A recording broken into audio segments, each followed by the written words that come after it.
அவனை கொலை பண்ணா கொலை கேஸ் வரும், பூணூலை வெட்டினா சின்ன கேஸ் வரும்னா நீங்களும் பூணூலை வெட்டு. தயவுசெய்து புரிஞ்சு இதுக்கு பதில சொல்லுங்க. பூணூலை வெட்டினா சின்ன கேஸ் வரும், ஆளை கொலை பண்ணீங்கன்னா பெரிய கேஸ் வரும்னு பயந்துதான் பூணூலை வெட்டுறீங்கன்னாங்க. போன மாசம் ஒரே ஒரு பூணூலை பெரம்பலூர்ல எங்க தோழர் ஒருத்தர் ஒரு பாப்பானுக்கு அறுத்ததுக்காக தேசிய பாதுகாப்பு சட்டத்தில் கைது பண்ணியிருக்காங்க. அதுக்கு முன்னாடி அந்த ஆள் மேல எந்த ஒரு குற்றமும் கிடையாது, அவர் ஜெயிலுக்கு போனது கிடையாது, ஒரு சின்ன கேஸ் கூட கிடையாது. ஒன்றை நான் பூணூலை அறுத்ததுக்கு தேசிய பாதுகாப்பு சட்டம் போட்டு இந்த கலைஞருடைய அரசு தான் கைது பண்ணியிருக்கு. பெரம்பலூர் லட்சுமணன் பேரு. இப்ப அவரை பெயில் எடுக்கிறதுக்கு நாங்க அவ்வளவு செலவு பண்ணியிருக்கிறோம்.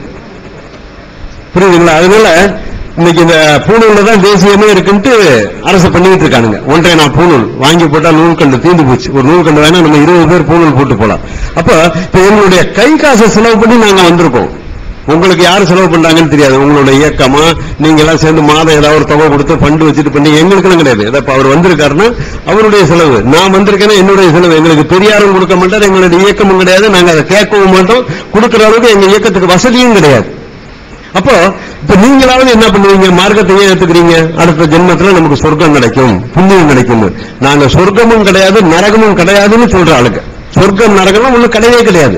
இந்த பிறவியில நீங்க அந்த மக்களுக்கு என்ன நன்மை பண்றீங்களோ அதுதான் உண்மையை தவிர அடுத்த ஜென்மத்துல சொர்க்கம் கிடைக்கும் நரகம் கிடைக்கும் ஏமாத்தி சாப்பிடறவன் பார்ப்பான்.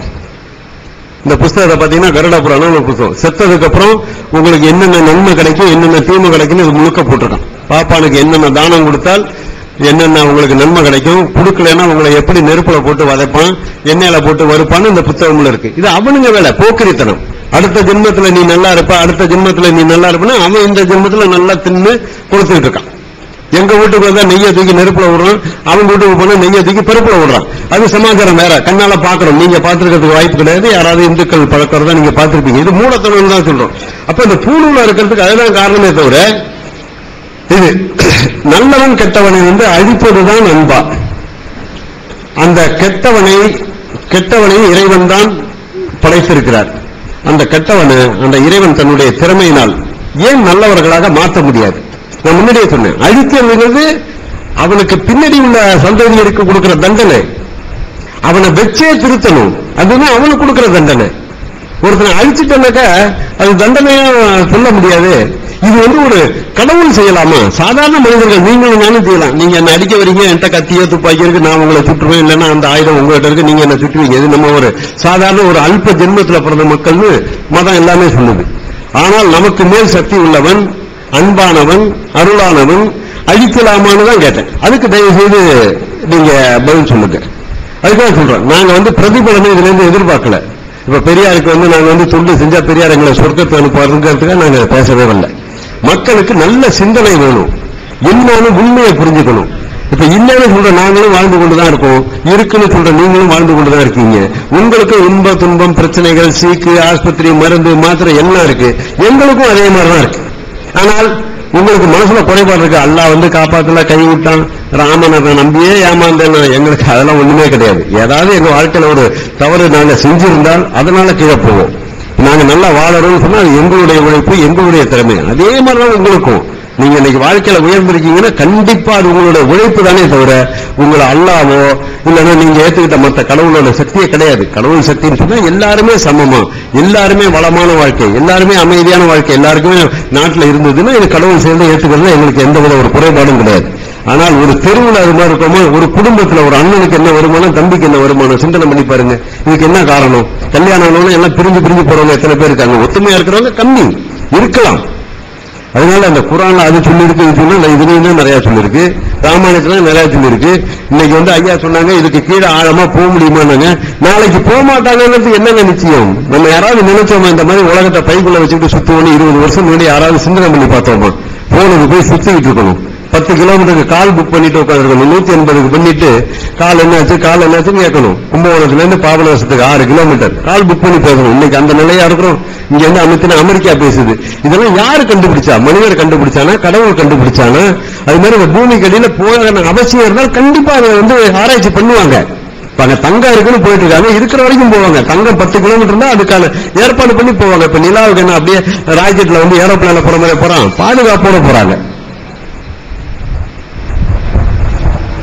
அன்புள்ள சகோதரர்களே, அதாவது கெட்டவனை தண்டிக்கிறது அளவற்ற அருளுக்கு எதிரா அப்படிங்கிறது தான் ஒரு கேள்வி கேட்டோம். அவர் இன்னொரு கேள்வியை கேட்கிறார், அப்படியே கெட்டவங்க இருக்கிறாங்க. 2 கேள்வி ஒரு முதல்ல கேட்டிருக்கிறார். அதுல ஒண்ணுக்கு சொல்லியிருக்கமே தவிர திசைதிருப்பி போல இதுவும் கேட்ட கேள்விதான். நீங்க அவர் என்ன சொல்றாருன்னா, ஒருத்தனை அழிக்கிறது அவனுக்கு தண்டனையா குடும்பத்துக்கு தண்டனையா வாரிசு தண்டனையாண்டு மரண தண்டனையுடைய கான்செப்ட்ல அவர் வர்றாரு. மரண தண்டனைங்கிற கான்செப்ட் சரியா தவறாங்கிறது விளக்கும், அது தனியா விளக்க வேண்டியதான் ஒரு சிட்டியில விளக்கணும் கேட்டதுனால.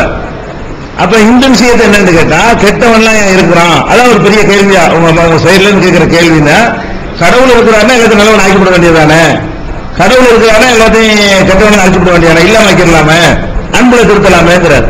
அதுக்கு கடவுள் அழகாக குர்ஆன் மூலமா அதுக்கு ஆன்சர் தெளிவா சொல்லி இருக்கிறார்.